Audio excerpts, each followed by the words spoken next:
बने एक दूजे के वास्ते पार्ट 8। सानवी वंश के बेड पर बैठ जाती है और वंश उसके सामने रखे चेयर पर। वंश शांत भाव से सानवी को देखने लगता है। सानवी अपना सर नीचे करके बोलना शुरू करती है। मेरा जन्म दिल्ली शहर के एक जाने माने खानदान में हुआ था। मैं जब पैदा हुई तो मेरे परिवार में सब बहुत खुश हुए। मेरे दादाजी ने तो पूरे अस्पताल को ही सर पर उठा लिया था। उनकी एक बेटी थी जो बहुत ही छोटी उम्र में गुजर गई थी। उनका नाम सानवी था। दादाजी बोलते थे कि मेरी आंखें बिल्कुल उन पर गई है, इसलिए उन्होंने मेरा नाम सानवी रख दिया। मेरे परिवार में मम्मी पापा दादा दादी मेरा छोटा भाई हम सब थे। मेरी माँ एक बहुत ही नॉर्मल परिवार से थी। उन्होंने अपनी पढ़ाई का खर्चा खुद से उठाया था और वो मेरे पापा के कॉलेज में साथ ही पढ़ती थी। मेरे पापा से उनकी बिल्कुल भी नहीं बनती थी। वो हमेशा झगड़ा किया करते थे। लेकिन मेरे पापा कब मम्मी से प्यार करने लगे उनको पता ही नहीं चला और मेरी माँ शादी से पहले ही प्रेग्नेंट हो गई। जब ये बात दादाजी को पता चली तो पहले तो वो नाराज़ हुए, फिर उन्होंने मम्मी को एक्सेप्ट कर लिया। लेकिन नानी के परिवार ने मम्मी से सारे रिश्ते तोड़ लिए। उनकी नज़र में मम्मी ने जो किया था वो पाप था।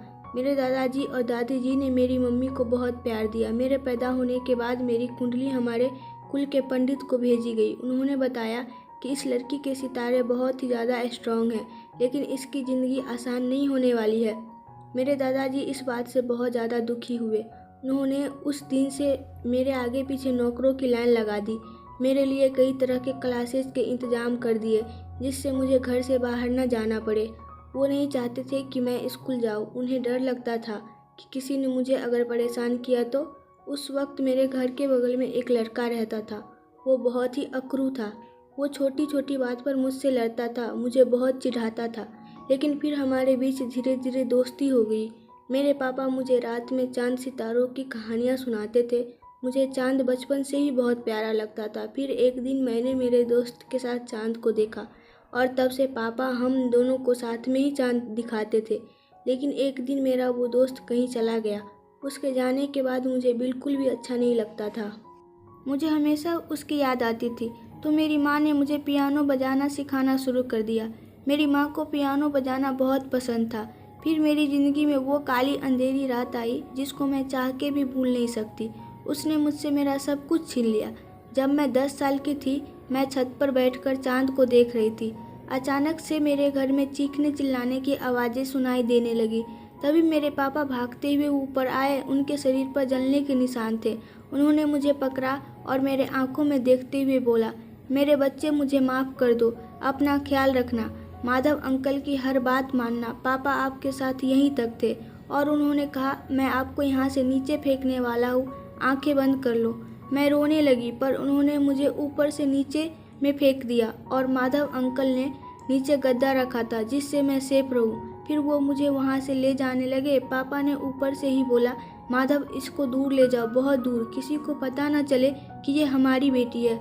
माधव अंकल मुझे लेकर बाहर की तरफ भागने लगे। मैं अपने पापा को देख रही थी। धीरे धीरे आग ने उनको अपने आगोश में ले लिया।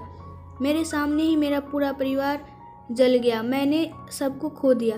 माधव अंकल मेरे दादाजी के बहुत वफादार आदमी थे। माधव अंकल मुझे अपने घर ले गए। हम कुछ दिन वहाँ रहे। फिर वो एक दिन भागते हुए मेरे पास आए और उन्होंने बताया, छोटी मालकिन अब आपको मेरे पास से जाना होगा। उन लोगों ने मुझे ढूंढ लिया है। फिर उन्होंने मुझे अपने एक भरोसेमंद साथी को सौंप दिया और मुझे अनाथालय छोड़ने को कहा। उन्होंने मुझे अनाथालय छोड़ दिया। मेरे दादाजी हर साल उस अनाथालय को डोनेशन दिया करते थे।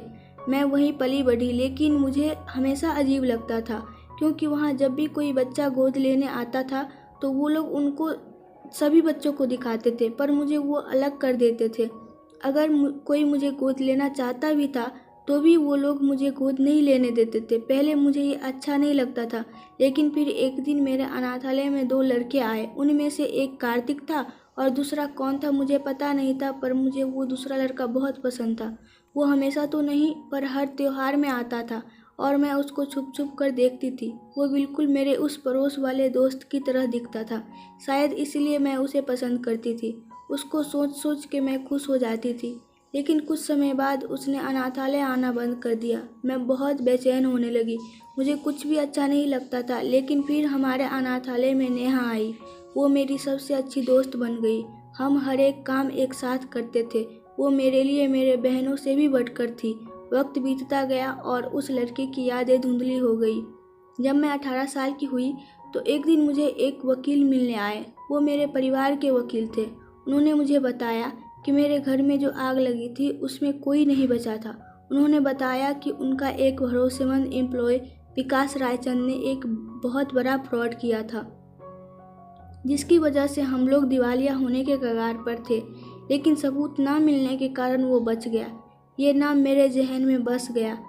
उन्होंने मुझे बताया कि अब मैं अपनी मर्जी से कॉलेज में एडमिशन ले सकती हूँ और ये भी कि मेरे दादाजी ने मेरे लिए पहले से ही एक सीक्रेट बैंक अकाउंट खोल रखा था, जिसमें मेरे लिए लगभग 10 करोड़ रुपए थे। दादाजी को कुछ पता चल गया था शायद कि कंपनी में कुछ गड़बड़ हो रही है, और ये भी लिखा था कि जब मैं 18 साल की हो जाऊंगी तो ये पैसे मुझे मिलेंगे। ये सुनकर मुझे लगा कि मेरे दादाजी मुझे कितना प्यार करते थे।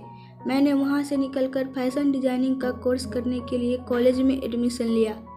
एक बार मैं कैंटीन में बैठी थी तो कुछ लड़के मुझे परेशान करने लगे। एक लड़के ने मुझे उनसे बचाया। वो लड़का राजेश था। राजेश अपने गलत एक्टिविटी के कारण पूरे कॉलेज में फेमस था, तो मैं उससे दूर ही रहती थी। एक दिन राजेश कार्तिक के साथ कॉफ़ी पीने कैंटीन आया और वहीं पर एक बार फिर मेरी मुलाकात कार्तिक से हुई। वो वहाँ MBA कर रहा था। हम दोनों में दोस्ती हो गई। मैं अक्सर उन लोगों के घर जाया करती थी। अगर कोई मुझे परेशान करता था तो मैं कुछ नहीं बोलती थी, लेकिन कार्तिक मुझे हमेशा सबसे बचाता था और इस बात के लिए मेरा मजाक भी उड़ाता था। मैं कार्तिक को पसंद करने लगी थी और कार्तिक भी मुझसे प्यार करने लगा था। एक दिन हम सब, मैं, नेहा, राजेश, कार्तिक और कार्तिक राजेश के कुछ फ्रेंड्स, हम लोग नाइट आउट के लिए बाहर गए थे। वहीं पे मैं पहली बार नैना से मिली। वो राजेश की दोस्त थी और वो कार्तिक को पसंद करती थी। मुझे ये नहीं पता था। उस दिन पहली बार राजेश ने मेरे और कार्तिक के बीच गलतफहमी के बीज बोए थे। उसने मुझे कॉल किया और अपने कैंप में बुलाया, ये कह के कि उसको कुछ ज़रूरी काम है। जब मैं वहाँ गई तो उसने चक्कर आने का बहाना किया और मेरे कंधे पर सिर रखकर खड़ा हो गया। तभी नैना कार्तिक को लेकर वहाँ आ गई और जानबूझकर बोली, क्या यार, ये सब करना था तो कम से कम बाहर कोई वार्निंग तो लिख देते। मैंने जब कार्तिक को देखा तो उसे सब समझाया और राजेश ने भी समझाया। जैसा तुम सोच रहे हो वैसा कुछ नहीं है। कार्तिक नाराज हो गया, वो बाहर चला गया। मैं भी उसको समझाने गई तो उसने मुझसे एक बात कही, तुम मुझसे कभी अपने नज़रें ना चुराना। अगर कभी ऐसा किया तो मैं समझ जाऊंगा कि जो मैंने देखा वो सच था और तुमने जो बोला वो झूठ। मैं तुम्हारी किसी भी बात पर विश्वास नहीं करूंगा। फिर उसने मुझे गले लगाया। मुझे कार्तिक की ये बात छू गई। उसे अपने आंखों देखी सच्चाई से ज़्यादा मेरे आंखों की सच्चाई पर भरोसा है। फिर राजेश भी मेरे पास आया और उसने भी मुझसे माफ़ी मांगी और बोला कि उसने जानबूझकर नहीं किया था। मैंने भी उसे माफ़ कर दिया, लेकिन नेहा मुझे हमेशा से ही राजेश से दूर रहने को बोलती थी। मुझे लगता था वो मुझे लेकर प्रोटेक्टिव है, इसीलिए बोलती है, तो मैं उसकी बातों को हंसी में टाल देती थी। इसी तरह वक्त बीतता गया। राजेश और नैना ने ऐसे ही मेरे और कार्तिक के बीच गलतफहमियां पैदा करने की कोशिश करते रहे, लेकिन कार्तिक हमेशा ही मुझ पर विश्वास करता था। मुझे नहीं पता था कि राजेश ऐसा क्यों करता था, लेकिन जब तक कार्तिक मुझ पर यकीन करता था मुझे कोई डर नहीं था। मैंने अपनी डिग्री कंप्लीट कर ली। फिर मैंने एक छोटी सी वर्कशॉप खोली। बहुत जल्दी मार्केट में मेरे काम को पसंद किया जाने लगा और मुझे लगा कि मेरे सपने पूरे होने लगे। लेकिन सानवी गहरी सांस लेती है। वंश बोलता है, लेकिन क्या? फिर सानवी आगे बोलती है, सब कुछ ठीक चल रहा था। फिर कार्तिक के डैड ने अपनी कंपनी अपने बेटों के नाम करने की सोची। कार्तिक के बड़े होने की वजह से उसे कंपनी का CEO बनाने की बात कही। राजेश को ये बात बिल्कुल अच्छी नहीं लगी। उसे लगा कि उसके सौतेले होने की वजह से उसके डैड उसके साथ ऐसा कर रहे हैं। उसने कार्तिक से सब कुछ छीन लेने की सोच ली। उस दिन से वो गलत कामों में उतर आया। उसने खुद की कंपनी बना ली। कंपनी तो बस दिखाने के लिए थी। उसकी आड़ में वो सभी तरीके के गलत काम करने लगा। सब उससे डरते थे, इसलिए वो कभी पकड़ा नहीं गया। वो कार्तिक से नफरत करता था, लेकिन वो कार्तिक को ये दिखाता था कि वो उससे बहुत ज़्यादा प्यार करता है। वो उससे सब कुछ छीन लेना चाहता था। वो ये जानता था कि कार्तिक सबसे ज़्यादा मुझसे प्यार करता है, तो वो सबसे पहले मुझे उससे दूर करना चाहता था। फिर वो हर बार कुछ ऐसा करता कि कार्तिक और मेरे बीच झगड़े होने लगे, लेकिन फिर हम दोनों एक साथ हो जाते थे। नैना को ये बात बिल्कुल भी अच्छी नहीं लगती थी, तो उसने कार्तिक से कहा कि तुम्हें नहीं लगता कि सानवी आजकल कुछ ज़्यादा ही राजेश के साथ रहती है? ऐसा लगता है वो तुम्हारी नहीं उसकी गर्लफ्रेंड है। पर कार्तिक को मेरे और राजेश पर पूरा विश्वास था। राजेश पर तो उसे आंख मूंद कर भरोसा करता था। वो हमेशा कहता था कि राजेश जिस तरीके का लड़का है, अगर वो मुझसे इतना प्यार नहीं करता तो मुझे कब का बर्बाद करने की कोशिश कर रहा होता। लेकिन मेरा राजेश ऐसा नहीं है, वो मुझसे बहुत ज़्यादा प्यार करता है। इसीलिए कार्तिक ने कहा, बकवास मत करो।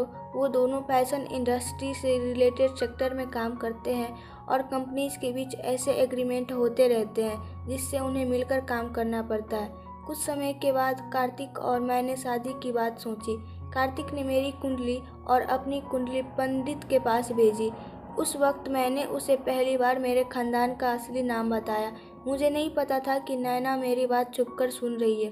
फिर वो रात आई जब मेरा सब कुछ बर्बाद हो गया। ये बोलते समय सानवी की आंखों में आंसू आ गए। अगर आपको इस कहानी के आगे का पार्ट देखना है तो कमेंट में बताएं और प्लीज़ आप लोग मेरे चैनल को सब्सक्राइब कर दो। Thank you.